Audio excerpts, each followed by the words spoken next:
Hi everyone, welcome to Bookish Love with Krystal. Today I have with me the author, Rose Johnson. And we're gonna just kind of start by jumping into this like every week. I run with things. So to get things started, Rose, how's your day? I'm doing all right. Thank you for coming on to the podcast. I really appreciate you taking the time out of your day to, sit with me and have this discussion. Um, so I know you have a book release coming out in May. Mhm. Can we dive in a little bit about that? Sure. So I have a book coming out in May. I actually have a short related to the book coming out this coming month. Actually, that was kind of a last minute decision, but it's a short. Basically, the premise of this series that I'm writing is it's the gods have disappeared, and so 1,000 years ago, and so there's an archaeologist who's digging up all these books about the gods and their origins, trying to figure out what happened to them. And so Wizard Queen is the story of the Eternal Queen slash the Wizard Queen and her rise to power as a goddess. Ooh, now that right there just made me go, okay, phone, I can pre-order that now, right? No, you can pre-order her great grandparents' story right now, but her story, I'm still waiting for some feedback from like a sensitivity reader before I put it up for pre-order. And what is the grandparent story it's called and what's that about? The grandparent story is basically her grandparents, like it's a mini romance. It's a short, it's only like 3,000 words long. But it's basically her great grandfather has come home and has started like a business with his dad, and her great grandmother is kind of has her own dreams but doesn't know what to do. She's mostly just involved with her family. And there's this thing called the Winter Feast where everyone from multiple villages gather in the mountains for like a week and have just like one giant party together during the winter when there's nothing else to do. And they meet there. That sounds fantastic. I would love to go to a winter feast on a mountain for a week. There we go. Why can't we do that now? I know, right? Like that just sounds like fun. It's like people are too divided right now. Like just get us all together. Let us all Yeah, party. You'll learn everything about everybody in a week. I can almost guarantee it. there you go. So where all would people be able to buy your books and the short? Where all can they access the shorts? So the short is only going to be available on Amazon. It's called The Winter Feast by Rose Johnson. It's up for pre-order right now. And Wizard Queen the ebook will be available on Amazon, but the paperback, when it does come out, the ebook is going to be coming out May 31st or sooner. The paperback, however, I'm still figuring out exactly when that's coming out. So I'm not sure. I have the ebook date set though. And the paperback, which should be available, I go through Ingram Sparks, so it should be available like Barnes and Noble online, Target online, all the online places once it is out this summer. Nice. So why did you pick Ingram Sparks to do paperback and not Amazon as well, since you're doing your ebook release on it? I wanted to be able to, well, I want the ebook to be able to be in KU, but I want the paperback to be able to get into stores more and be available more widely online than just on Amazon. You know, I had issues with Ingram Sparks because they kept telling me I had invisible text boxes in my first script for my book, and I was like, oh, cool. I don't see them. They're not showing up. How do I get rid of them? Help. And they're like, they're no help with that. So how was your experience with Ingram? It's been actually pretty good. I've had a couple misprints when I've ordered my books, but every single time they've redone them really well, and I've had like a good experience with them. I think my worst experience with them was trying to get my ebooks down because I had my ebooks up there before I decided to go back to KU, and getting my ebooks taken down took a couple weeks. But other than that, it's really not been that bad. I like that I get more sales. Most of my sales tend to come from not ebooks, but tend to come from paperbacks. So I find it valuable to be able to have my paperbacks more widely available. Now, have you gone into bookstores and kind of like, do you plan on going in and trying to find them in the stores? They're not currently in stores from what I know of, except for there is one store around where I live that carries them. It's like this wine shop that does this like summer reading thing, and they carry some of my books. Oh, that's awesome. Mhm. So did they reach out to you or did they just order them online? My friend's mom owns the store. Oh, that's awesome. Yeah. But I mean that's awesome because that also promotes that you're local and that you're like doing all of this. Um, so then that goes to me saying, is this the first series that you've published? No, I actually have two other series going. One is going to have a short release because it's a series of shorts. It's Greek god retellings. And that one I'm gonna have a second short in the series published in like November because it's a Halloween short. And I have another book, the Topian series, that I'm writing the second book this year. I am probably going to publish it next year. I have lots of people wanting me to publish a second book, and I'm like, give me some time because that one it delves into a lot of my medical trauma. Um, and when I'm actively going through medical trauma, it's a little bit harder to write it. So I'm like, give me some time. I'll eventually get to book two. Well, I mean, that's awesome that you're using your own experience to write it. So like, is it like a first person, like your personal retelling, or is it like you're No, incorporating it in with the characters? it's a monster romance Nice, nice. with heavy medical leanings. So yeah. All right, well, that's awesome though. Like, so with that series, do you have that on KU as well, or is Yes, that I do. what's the name? It's called the first one, which is up, is called Prince of Topia by Rose Johnson. In my in my I think I do. I just got excited. I think I do. Like I usually try to get something from everyone, but there's a couple covers that like if the cover catches me, even if I don't like recognize the author's name, I'm like, it's a cover. So Yeah. do you design your own covers or do you? I do. I haven't always historically, partially because it's a lot harder to design for yourself. Like it really is. There's something about designing for yourself that's just kind of a mess. So I haven't historically, but I'm getting to do it more now because covers cost so much money. Mhm. So I am now. I did design the cover for the Prince of Topia, for my Gods Incarnate series, which is Lost Goddess and His Goddess, which is coming out later this year. For that Greek God short series, I'm redoing the covers because I had an idea and I just wanted to go with it. So I'm redoing those covers. And let me think. And I've done the covers for Wizard Queen and The Winter Feast. Now, so do you do your own like cover reveal graphics as well, or do you have somebody else I do don't those? really, I don't really do cover reveals, honestly. Like Okay. I have never gotten into them. I've never seen them do much benefit, probably because I'm so small right now, honestly. I've never really had much benefit from them. And honestly, when I make my own cover, I redo it like 10 times. So Valid. cover reveals never really work out that great for me because I always like a month later change the cover. Like I have done like 6 different covers for Wizard Queen and I finally settled on one. Oh, well, that's cool. So is it just like inspiration just sparks you, just like, okay, I need to change this, or is it like one specific focus that you change, or is it like the Or whole thing? like whole thing, whole Oh, oh thing, wow. redo, whole thing. And how long does it take you to make those covers? It depends on the cover. I can do, um, it depends on the cover. For clients, I take my time and I go slow. For me, I just kind of slap it together, honestly.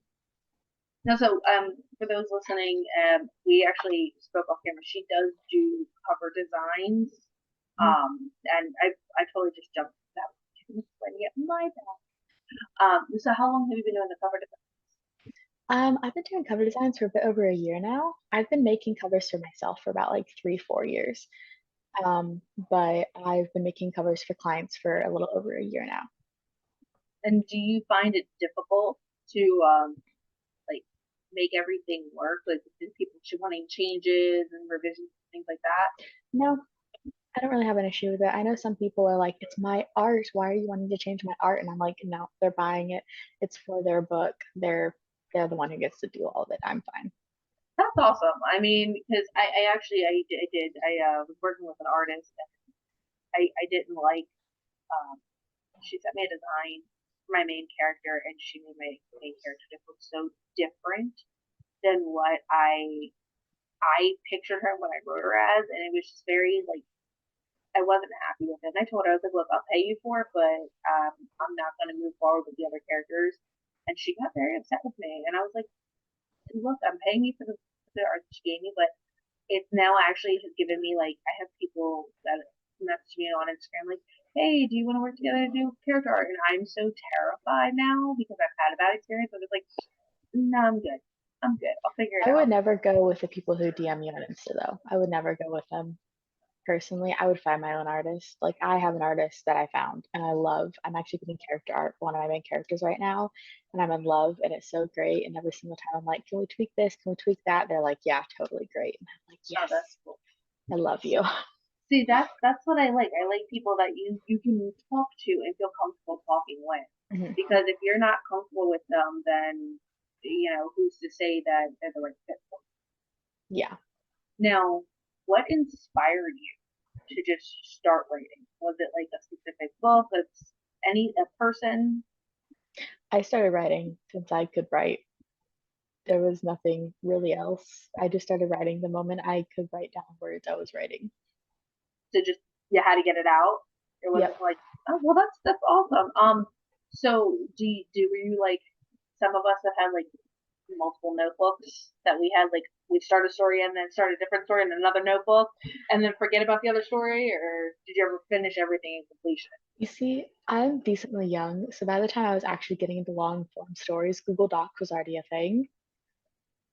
I wish So um I already had Google Docs and all that stuff.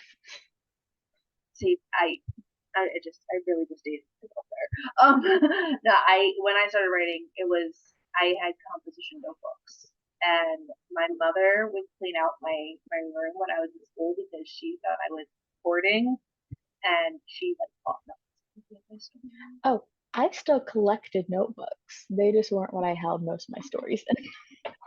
I wish okay. So best way to say this, I had my computer, but it took me when I got my first computer to myself. I was 13, maybe 14, but there was no internet access to it. Like my mother was like, "No, I don't trust you on the internet. You want the internet? You're using our computer. We're watching you." But it wasn't until I was about 14 that I got my own computer, and I had flash drives, and I saved everything on flash drives and floppy disks. And you can't use floppy disks anymore. So all my stuff that I have on floppy disks, I can't do anything with. And there's a Yeah. lot of stuff on floppy disks that I'm just like, okay, cool, great. Nobody told us that medium was going to be out of style. Yeah. I didn't get my first computer until I was actually 17, but my parents had like little desktops and laptops that they would let me just get on Google Docs and just write away on Oh, that's cool. starting at like 12. So your parents are super supportive of all this. Yes, my parents are very supportive. Have they read your books? One of them has read one of them. Do you ever get nervous when your parents pick up the book to read? No, I don't really write anything spicy like ever. Like that's just not my style. So I really don't. With one of my books, I kind of did. That was for different reasons. That book's been taken down and maybe will be republished. We'll see. This was my first ever book. It's got some stuff that needs to be fixed, like mega stuff that needs to be fixed. So that one a little bit, partially because it was my first one, you know, but I don't really get nervous. I probably get nervous when they show interest in reading some of the books I do covers for that aren't written by me. Not because I don't like the books or I don't like the authors, but because I know my parents' style and some of the authors I do books for are definitely not in the style my parents like to read. Yeah, I have to say I get nervous when some of my family members are like, "Hey, I read your book," and I'm like, oh no, oh no," and I just like the face turns bloody red, and I'm trying to hide into a corner somewhere. Like, it's one of those things. Like, I get it. I know I have a couple friends of mine that one of my friends was a beta reader, and the response I got from him, which shocked me, was the in bold letters, "How dare you do this to me?" And I was like, okay, is this a bad thing? He's like, no, no, no. He's like, I need more. Um, get writing. Yeah, So, do you have like a friend that you share with while you're writing to get feedback while you're writing? I used to, like back in high school. Um, but not really anymore. I have some author friends who will beta read or sometimes alpha read. And I have an amazing editor who I absolutely love. But as far as like that immediate reaction while I'm writing, not really. Now, with the editor, did you, because you're self-published, correct? Yep. So with the editor, you had to find your editor. Yes, she more found me. I've had pretty bad run with editors in the past, and we became friends on a Discord, and then she was beta reading for me, and then we talked about it and decided she was going to edit my book, and she's done a phenomenal job. Oh, that's fantastic. See, I'm noticing like these Discord channels are where a lot of like indie authors should like be on because if Yeah, you're it's hit or miss. I've had some bad experiences, but I've also had some really excellent experiences. That's where I found my editor, my illustrator, like so much. now, are there specific Discord groups that you would definitely say people should look into? Probably Indie Author Swaps is a good one. It's that one's a good one. The romance ride's also pretty great. I will say, no matter what you're on, be careful, do your due diligence, but at the same time, there are some really great people on there who really want to help, and they are miles ahead of Facebook groups. Facebook groups, I'm like, don't do Facebook groups I feel unless like you really, really know the people in there. yeah, I feel like Discord's more of a community base than much else. And I've also like are you on Threads? I am on threads, yes. Have you been seeing the decline in posts actually being seen, like some of the others in the community? Kind of. I'm seeing it more on Instagram than on threads. But I'm definitely not getting as much interaction as I was on threads, and neither are my friends. Yeah, there's a thing that I put up about a week ago, and I'm like, compared like that whole week to 3 weeks prior, I was like, my engagements and everything went down, and I'm like, well, that makes it harder to promote your book, even on Yeah, Instagram, like, and they want you to pay for it. And it's just like, why is everything I have to put money out when yeah, it's supposed to be a free platform? That's the whole point of hashtags is, oh, people follow absolutely. this hashtag. Promoting your own book on threads is awful. I get like no likes if I'm trying to promote my own book. If I try to say anything else, a bunch of likes. If I try to promote my stuff, absolutely nothing. Now, do you find those the the threads where people are like indie authors post your stuff here? Do you do that or I've gotten like one sale from it. say I don't even know. Like I wish I can like Amazon would tell you how many people have your book in like borrowed from the KU shelf, so you have like an Yeah, idea. Like I feel like that would be really cool, but Amazon's probably like, yeah, we don't care. They say it yeah, that way. honestly. What I really find to be pretty good is like when a bunch of authors group together um, to do free stuff together, those tend to get like a lot of views, a lot of people reading, a lot of KU reads, because if they get it for free on one of those and you're in KU and they have KU, they'll actually take it as KU page reads. Oh, they will. Yeah. So if you're like in one of those free things and you have your book for free and they download it and they have KU, it'll give you KU page reads for that free promotion still. So would that be the same for like let's say stuff your Kindle Day? So if Mhm. somebody That's what I'm talking about. that is fantastic because I did put my book up on Stuff Your Kindle, and I have to say my first time I think I got 62 downloads, but I haven't seen any of the cases from it. So I was just like, oh, Interesting.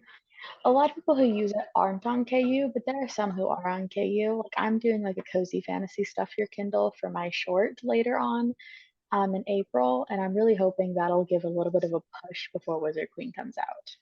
Fingers crossed.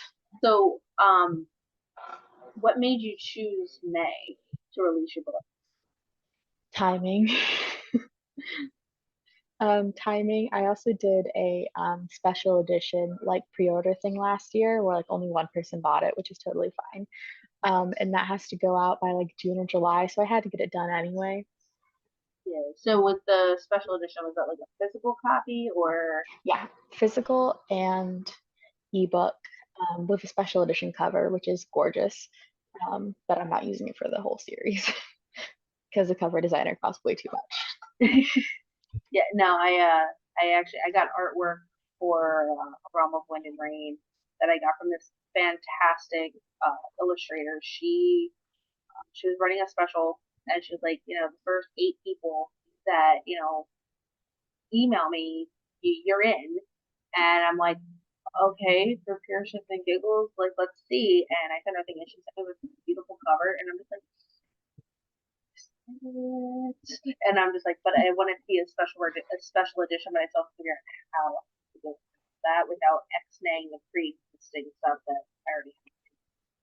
So it's like, Yeah. it's but so I'm like, well, that's one of the questions I originally had wanted to ask you. So with your first published, what year would you say that you did it? I first published in 2021. Oh, no, 2022. I just turned 21, I think. So yeah, 2021 or 2022. It was around there. It was like December. Okay. So did you have like a specific date? Like, was there a specific date in mind for when you wanted to start this? No, I just kind of got on TikTok and saw independent authors and just decided I was going to go for it. Sound like me. I did it out of boredom. I was like, hey, you know what? Screw it. I've always wanted to write. I wanted to be an author. Let's see where this could go. Yeah. And I've I was noticed like, that this people, doesn't look that hard. It is hard, but I was like, this doesn't look that hard.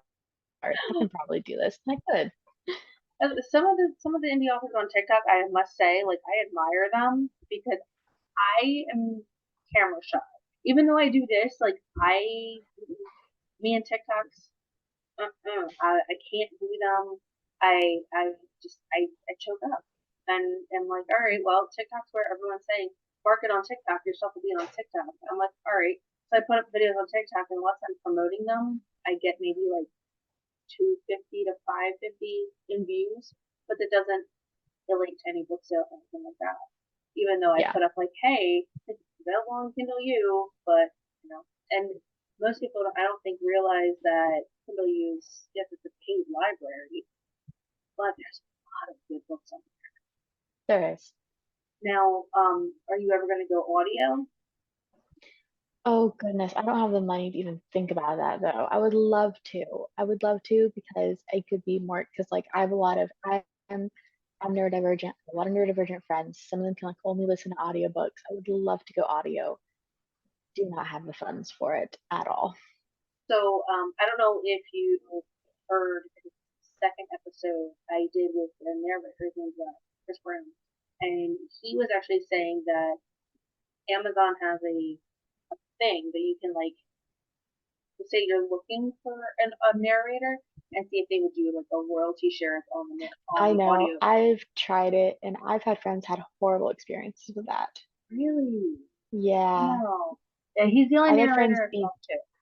I've had friends be ghosted like halfway through with the royalty share, and I'm honestly not popular enough to probably get like a good person wanting to do royalty share. Yeah. So that's my fear too. But he was like, you'd be surprised how many people are getting into the game and want to, do that. So I'm just like, hey, maybe in the future, because I have a bunch of people saying like, hey, I need an audiobook. I need an audiobook. Yeah. My boyfriend, he needs glasses. He doesn't have them, and so he actually uses my Audible. And surprisingly, I just got him to listen to Butcher and Blackbird, and I think he's actually listening to it today to try to finish it off. But he's like, okay, this is how I'll read your book is if you do an audio unless I get my glasses within the next, 6 months. But it's like, I feel like I have a couple other friends that are, it's not that they can't read that well, it's they can't focus on reading. So they were like, hearing would be better. And I was like, well, somebody was like, oh, just do it yourself. And I'm like, I have PBS voice, as I've been told. My entire family, if I'm reading a book to them, they fall asleep. I don't need you falling asleep while I'm reading. But so, do you have any big plans for like a 5-year plan with your books? Like, are you doing those series? Are you going to do continuations off of the ones you already have? Anything like book tours, anything like Um, that? so it really depends. So my whole thing with the Wizard Queen series, which is the Divine Harvest series, is that it's going to be like 8 to 10 books about the origins of these gods, and then the very last book is going to be 1,000 years back, because the stories about the gods have archaeologist notes throughout them, um, about the archaeologists found them writing notes in the book and all that stuff. And the very last book in the series is going to be the archaeologist story, finding out what happened to them Oh, in like the more modern world. That's going to be a very long time away. For my Utopian series, it's going to be 1 or 2 more books. I haven't decided yet. I might just make it 1 more book and just have it as a duology and finish that up. My Gods Incarnate series, which is my series of shorts, we'll see. That one's just kind of like I'm writing whatever I'm feeling and just go with it. So we'll see what happens there. oh, that's awesome though. Like, and I like the fact you have a plan for 8 to 10 books. And like, do you write fast or? No. Well, yes, but I don't edit fast. I edit very slow. Yeah, that makes sense. I try telling everybody I'm like I am in the process. My goal for book 2 in my series, which I'm still writing, and it's due out on May 8th. I'm like, we're getting to the wire, but I have a deadline that I gave myself, March 15th, and I tell everybody, I'm like, yes, while I write when I can't write, I have this ginormous book that is colored, but it was everyone's like whose point of view it is, and I'm like, well, that's fun. Cause my editing, I don't have an editor to do it myself. Oh, I have my sister and my best friend who are like, hey, both teach kids, so they're like, hey, we got this, and I'm like, appreciate you because I don't have an editor to save my life, but I also don't have the money to put out on a yeah. good editor because I know I found one editor that was like, oh yeah, no, we'll do like a rough copy for 0.03 cents per word, and I'm like, yeah, well, my word count's in like the 80,000, so that's a lot Yeah. for me. And I don't think people realize that when they get into this, that it's like you have to have a lot of money to do everything if by yourself. And Yeah. that's why like I was reading a series. I'm pretty sure the author was self-published, and as I'm reading it, there was grammar issues and spelling issues, but I was like, you know what? I don't care. If something tells me she did what I did and did it herself, and if that's the Yeah. case, kudos. Like we're all human. Even like an actual editor, I've read plenty of like published books, and I'm just like, oh, you missed something there. But then I'm like, oh, okay, well, human error. We're all humans. We're allowed to make mistakes. We're allowed to not catch every little error that's out there. But some readers get worried, like just go like stop reading a book because they found an error. You're just like, what? Go away. Like why? Yeah. But like not in a mean way of like go away. It's just like come on, no. Like you're really gonna put a book down because they misspelled. They used the wrong two and two, and we've all done it. Now, I did need you? editing. I need it so much. I am not okay on my own. I need an editor. I just can't not do it. And I personally would rather wait years to publish a book just to save up for an editor than like not get the book out. But I also write shorter. Mhm. Like my current book that's coming out is like 50,000 Oh, max. So, okay. Well, I mean, so that is probably that's nice. I mean, that puts you down around like what, about 150, 200 pages? yeah, around there. That's not bad. I think the best part about it is people base the greatness of a book off of how many pages, and I'm like, yeah, a page may be like you may have a book that has 1,000 pages, but guess what? The words that Mhm. person put down on that paper, the time, the stress, the couple of nights of frustration where they just closed the laptop and walked away. I was like, anytime I look at a book and I just go, I appreciate the author for doing this because I guarantee you they probably wanted to eat the story a few times. Yeah. Now, do you have one specific character that you just hold near and dear? Yeah, um, it depends. I really connect, for some reason, I tend to connect more with my male main characters. For some reason, like in my Principopia series, I really, really love Ash. now that I've written Wizard Queen, I really love Bellin so much. He's one of my main MCs. His book is the next book. His Becoming a God book is the next book. And I love him so much. I'm actually getting character art for him, and I got like the sketch today, and I'm like way too happy. Oh, that's awesome. That's awesome. Congrats.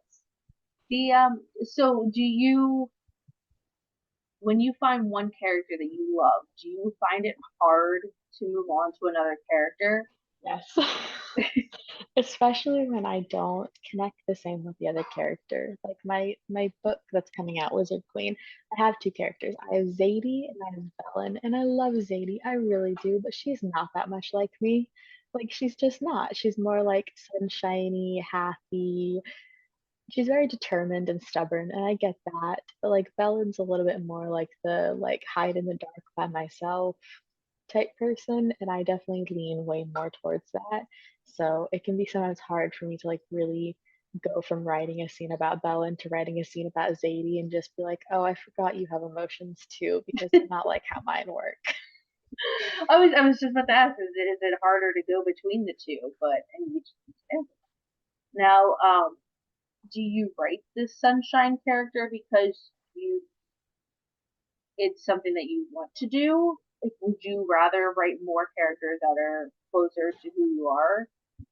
I write because it's what fits her and it's who she is. I don't really see it as a decision I'm making, like ever.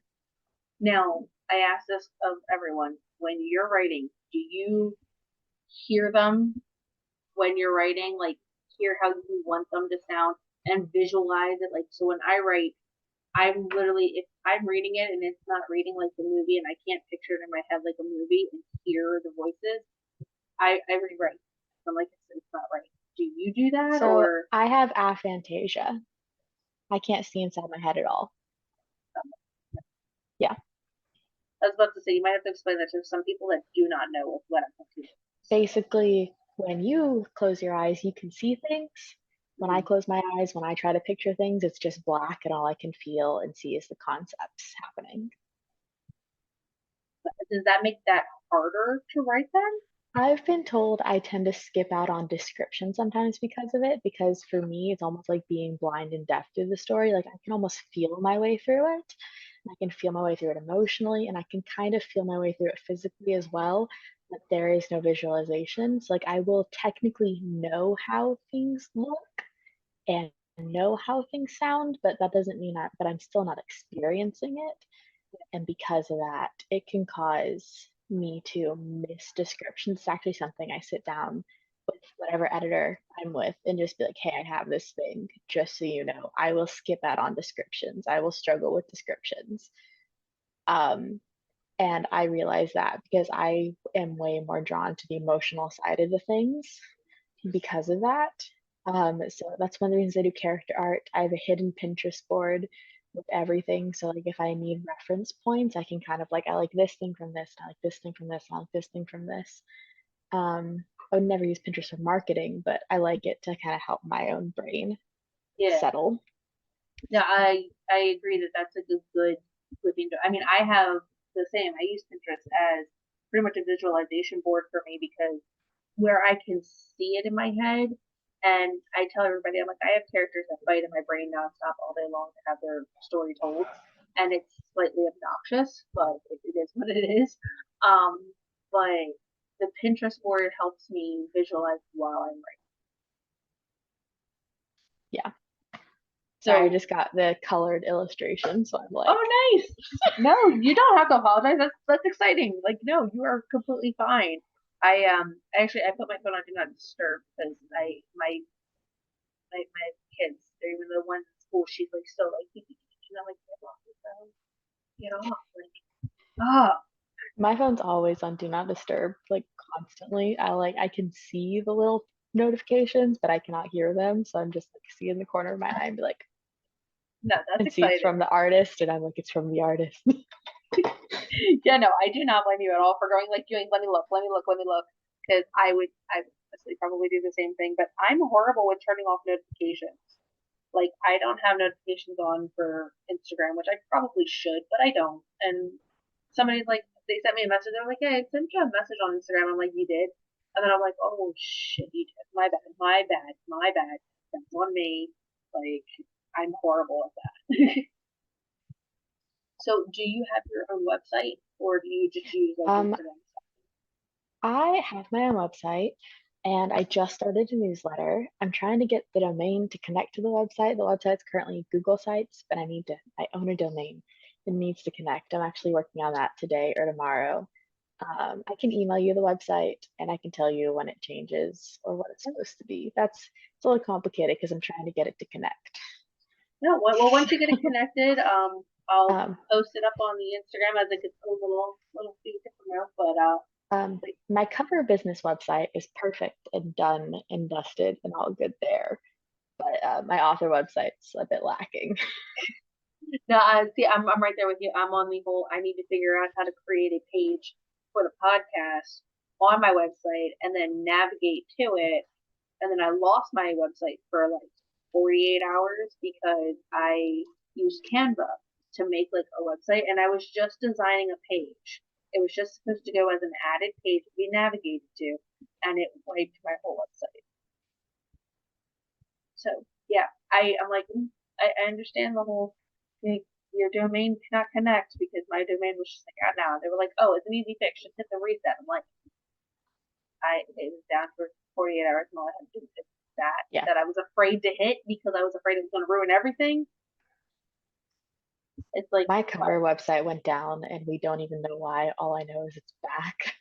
And I'm so happy it's back. was Me it a constantly checking to make sure it's back. hosting issue? Maybe. It was a plugin issue, Uh, but the plugin reconnected, so apparently it's fine now. oh well, that's good.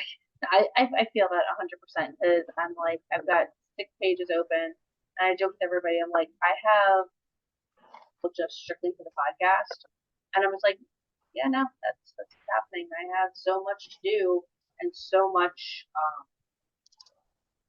many emails to get. Yeah. So I do want to apologize for it taking so long for me to get you on here. I Oh, you're good. it's like I said, it's one of the things like we as authors, a lot of us have a day job. A lot of us don't just sit in front of our computers all day because we have bills to pay and we need to eat.